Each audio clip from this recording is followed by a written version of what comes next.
नमस्कार मित्रांनो, तुमचं पुन्हा एकदा स्वागत आहे रेव अँड रिव्ह्यू ह्या आपल्या यूट्यूब चॅनलवर. तर आज आपल्याकडे आलेली आहे स्लाव्या आणि कुशॅक.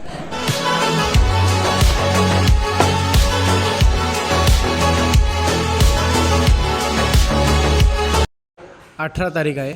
18 तारखेला या दोन्ही गाड्यांचा आज लॉन्च हा यशस्वीपणे पूर्ण झालेला आहे. या दोन्ही गाड्या लिमिटेड ॲडिशन असल्यामुळे एकदम नवीन लुकमध्ये दिसत आहेत.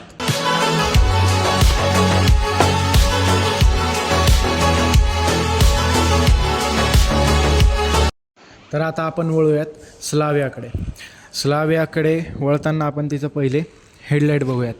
हेडलाईटमध्ये पूर्ण LED सेटअप येतो आणि त्याचे जे इंडिकेटर आहेत ते हॅलोजन बेस येतात. खाली DRL येतो आणि त्याच्याच खाली बघायला गेलं तर हॅलोजनमध्ये फॉगलाईट येतात. त्याच्याच पुढे बघायला गेलं तर ग्लॉसी फिनिशमध्ये एकदम भारी अशी ग्रिल येते आणि त्याच्याच वरती बघायला गेलं तर स्कोडाचा एक असा मोठा लोगो येतो आणि त्याच्या पुढे राईट हेडलाईटच्या खाली तुम्हाला टोईंग हुकसुद्धा दिलेला आहे. आता आपण वळूयात साईड व्ह्यूकडे. स्लाव्याचे साईड व्ह्यूमध्ये येतात सिएट कंपनीचे टायर, ज्याची की साईज आहे 235 55 R 16 इंचेसचे तुम्हाला सिएट कंपनीचे टायर मिळतात. टायर अलॉय व्हील्समध्ये ब्लॅक कलरमध्ये राहणार आहेत आणि आतमध्ये तुम्हाला disc brake with red callipers दिले जातील. त्याच्याचवरती आलात तर तुम्हाला लिमिटेड ॲडिशनची बॅजिंग मिळते आणि ORVM इलेक्ट्रिकली ॲडजस्टेबल आणि फोल्डेबल आहेत. आणि त्याच्याचवरती तुम्हाला इंडिकेटरसुद्धा. आणि डोअर हँडलकडे वळालोत तर आपल्याला बॉडी कलर हे डोअर हँडल मिळत आहेत. त्याच्यावरतीच रिक्वेस्ट सेन्सरसुद्धा आपल्याला मिळते. आणि त्याच्याच पुढे आलोत तर मागचंसुद्धा डोअर हँडल आपल्याला बॉडी कलरच मिळते. आणि फ्यूलचं बघायला गेलं तर फ्यूलचं लीड हे असं एकदा प्रेस करून ओपन होतं आणि बंद करायचं असेल तर हेच एकदा प्रेस करून परत बंद होतं. तर आता आपण वळूयात स्लाव्याच्या बॅक साईडला इथे स्पॉइलर दिलेलं आहे, जे की ब्लॅक कलरमध्ये आहे. त्याच्याच खाली वळालो तर इथे स्कोडाचं मोठ्या अक्षरात बॅजिंग येतं. स्कोडाचं बॅजिंगच्या खालीच तुम्ही बघाल तर इथे तुम्हाला रेड कलरची स्ट्रीप मिळेल. ती प्रेझेंट करते ही गाडी लिमिटेड ॲडिशन आहे असं. तर त्याच्या खाली बघितलं बंपरवर एकूण 3 सेन्सर येतात आणि लेफ्ट आणि राईट साईडला दोन्ही रिफ्लेक्टर येतात. इकडे वरती बघायला गेलात तर टेल लाईट ही अशी LED दिलेली आहे. रात्री एकदम चांगली अशी व्हिजिबिलिटी दिसणार आहे. रिव्हर्स लाईट हॅलोजनमध्ये राहील. इंडिकेटरसुद्धा हॅलोजनमध्येच राहणार आहे. फक्त ब्रेकची लाईट ही तुम्हाला LED दिली जाईल. आणि रूफवर बघायला गेलं तर शार्क फिन अँटिना येतो. त्याच्याच खाली बॅक ग्लासवर तुम्हाला डिफॉगर दिलं जातं आणि हाय माउंटेड स्टॉप लॅम्पसुद्धा दिला जातो. या गाडीला वायपर कोणत्याही प्रकारे येत नाहीत. आणि त्याच्याच खाली बूटवर जर बघितलं तर इथे तुम्हाला कॅमेराची प्लेसमेंट मिळणार आहे. आणि कॅमेऱ्याच्याच बाजूला तुम्हाला रिक्वेस्ट सेन्सर दिलं जाईल की जेणे तुमचं बूट ओपन होणार आहे.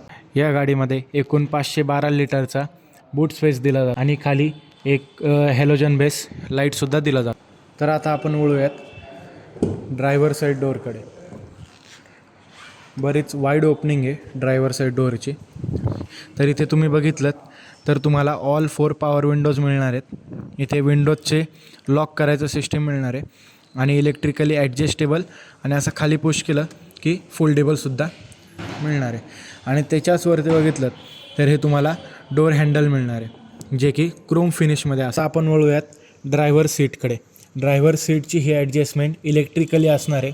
इलेक्ट्रिकली पुढे मागे आणि ही रिक्लाईन तुम्ही करू शकतात आणि हाईट ॲडजस्टेबलसुद्धा दिलेलं आहे. इथे तुम्ही बघाल इथे तुम्हाला रेड फिटमेंट मिळणार आहे, त्याच्यामुळे गाडी एकदम अशी स्पोर्टी वाटेल. तर आता आपण वळूयात स्लाव्याच्या स्टेअरिंगकडे. 2 स्पोकचं हे स्टेअरिंग असणार आहे. मध्ये एक मोठा स्कोडाचा लोगो. इकडे मीडियाचे कंट्रोल्स मिळतील तुम्हाला, म्युझिक पुढे मागे घेण्यासाठी आणि म्यूट करण्यासाठी. आणि राईट साईडला तुम्ही वळालात तर इथे तुम्हाला इन्स्ट्रुमेंट क्लस्टरचे सगळे तुम्हाला ऑप्शन मिळतील. आणि लेफ्ट साईडला इथे तुम्ही वरती बघितलं तर इथे तुम्हाला पॅडल शिफ्टरसुद्धा मिळणार आहेत. आणि लेफ्ट साईडला इकडे तुम्हाला क्रूज कंट्रोल आणि इंडिकेटरचे ऑप्शन दिले जातात. आणि राईट साईडला इकडे तुम्हाला वायपरचे कंट्रोल दिले जातात. राईट साईडला जर तुम्ही बघितलं तर इकडे तुम्हाला राऊंड शेपमध्ये ACचे वेंट्स दिले जातात आणि त्याच्याच बाजूला ही रेड स्टिचिंग पूर्ण तुम्हाला गाडीत मिळते. आणि आपण AC वेंटच्या खाली जर बघितलं तर इकडे तुम्हाला लाईट्सचे कंट्रोल मिळतात. ऑटोमॅटिक लाईट ही तुम्हाला प्रोव्हाइड केली जाते. त्याच्याच साईडला तुम्हाला हेडलाईटची लेबलिंग करायला ऑप्शन दिला जातो आणि त्याच्याच खाली एक स्टोअर आहे, हिडन स्टोअर म्हणून आहे ते. आणि त्याच्याच खाली तुम्हाला बोनेट ओपन करायला सुद्धा लीड एक दिलं जातं. ऑटोमॅटिक गाडी असल्यामुळे 2च पॅडल आहेत, एक ब्रेक आणि एक एक्सिलेटर. आता आपण वळूयात आपल्या इन्फोटेनमेंट सिस्टमकडे. 10.5 इंचेसचा हा तुम्हाला इन्फोटेनमेंट सिस्टम मिळतो. याच्यात तुम्हाला ब्लूटूथ, ॲपल कारप्ले आणि अँड्रॉइड ऑटो अशा अत्याधुनिक सुविधा मिळतात. त्याच्याच खाली तुम्ही बघितलं तर हे तुम्हाला 2 AC वेंट्स दिले जातात. हे तुम्हाला एकदम असे डायमंडच्या शेपमध्ये, डायमंडच्या कलरमध्ये ॲक्च्युली दिले जातात. त्याच्याच सेंटरला बघितलं तर हे तुम्हाला हजार्डचे बटन दिलं जातं. त्याच्याच खाली आलात तर हे तुम्हाला ऑटोमॅटिक ACचा पूर्ण सेटअप मिळणार आहे आणि याला कोणतेही फिजिकल बटन नाही आहे. याला तुम्हाला टच सेन्सिटिव्ह बटन्स दिले जातात. हा तुम्हाला 7 स्पीडचा ऑटोमॅटिक गिअर मिळतो. त्याच्याच खाली बघितलं तर हे तुम्हाला व्हेंटिलेटेड सीट ऑन करायचा ऑप्शन दिला जातो. ड्रायव्हर आणि पॅसेंजरसाठी दोन्ही व्हेंटिलेटेड सीट येतात. ह्या व्हेंटिलेटेड सीटच्या वरती तुम्हाला आयडियल स्टार्ट स्टॉपचं बटन दिलं जातं आणि लॉक अनलॉक करायचं ऑप्शन इथे तुम्हाला दिलं जातं. आता आपण पुढे वळूयात. इथे तुम्हाला ॲम्बियंट लाइटिंग हे दिली जाते आणि त्याच्याच खाली तुम्हाला ग्लोव बॉक्स दिला जातो, जो की कूल्ड ग्लोव बॉक्स आहे. कूल्ड ग्लोव बॉक्स आहे हा. आणि मागे बघायला गेलात तर हे तुम्हाला मॅन्युअल हँडब्रेक मिळतो. कोणत्याही प्रकारे इलेक्ट्रिकल किंवा इलेक्ट्रॉनिक हँडब्रेक दिला जात नाही. त्याच्याच खाली तुम्हाला हे 12 व्होल्टचं चार्जर मिळतं आणि 2 कप होल्डर्स मिळतात. इथे आर्मरेस्ट हे तुम्हाला स्लाईड होणारं मिळतं, जेणे की तुम्ही तुमच्या अकॉर्डिंग हे तुम्ही ॲडजस्ट करू शकतात. आर्मरेस्टच्या खाली थोडासा जागा दिली जाते. आता आपण वळूयात रिअर सीटकडे. आता आपण बघू रिअर सीटचं कम्फर्ट. हे बॉडी कलर डोर हँडल मिळतं. हे डोअरचं ओपनिंग आहे, बरंच वाईड ओपनिंग आहे, त्याच्यामुळे एंटर व्हायला काहीच अडचण येणार नाही. इथे तुम्ही बघितलं तर हे तुम्हाला क्रोम फिनिशमध्ये डोअर हँडल मिळतं. इकडे ट्विटर मिळतं आणि त्याच्याच खाली स्पीकर मिळतात. 1 लिटरची बॉटल होल्डर मिळतात. इथे तुम्हाला पॉवर विंडोचं कंट्रोल मिळतात आणि इकडे तुम्हाला सॉफ्ट मटेरियल यूज केलेलं आहे, त्याच्यावर रेड कलरची स्टिचिंग आहे. तर हे अशी काही कम्फर्ट आहे रिअर सीटवर. माझी हाईट 6 फीट आहे, त्यानुसार इथे नी रूम आणि हेडरूम हे बऱ्यापैकी खूप चांगलं दिलेलं आहे. तर आता आपण वळूयात ह्याच्या आर्मरेस्टकडे. इथे तुम्हाला इथे एक पॅसेंजर बसेल आणि इकडे एक पॅसेंजर बसेल. दोघांसाठी इथे तुम्हाला आर्मरेस्ट हा दिलेला आहे. त्याच्यातच 2 कप होल्डर हे दिलेले आहेत. जर ह्या आर्मरेस्टला आपण वरती केलं तर प्रॉपर अशी 3 लोकांची जागा होते. इथे तुम्हाला बॅक पॅसेंजरसाठी AC वेंटसुद्धा दिले जातात. आणि त्याच्याच खाली बघितलं तर तुम्हाला 2 C टाईप असे फोन चार्जिंग. तर मित्रांनो, ह्या गाडीमध्ये सनरूफसुद्धा दिलं जातं.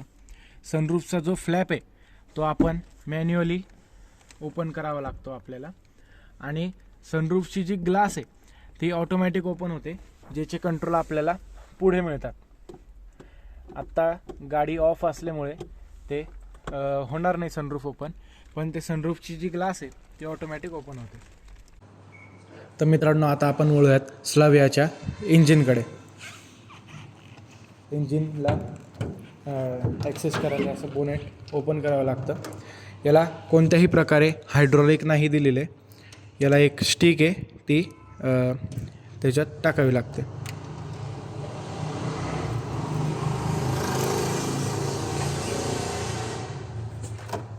ही स्टिक इथे टाकायची. स्पेक्सची माहिती घ्यायला गेलात आणि इंजिनच्या स्पेसिफिकेशन्सकडे वळायला गेलात तर 150 BHP मिळतं आणि 250 NMचा टॉर्क ही गाडी प्रोड्यूस करते आणि 1500 CCचं इंजिन हे या गाडीला दिलं गेलेलं आहे. त्यामुळे तुम्ही आपल्या चॅनलवर असेच नवीन नवीन व्हिडिओ बघत राहा आणि लाईक, शेअर आणि सबस्क्राईब करायला नक्की विसरू नका.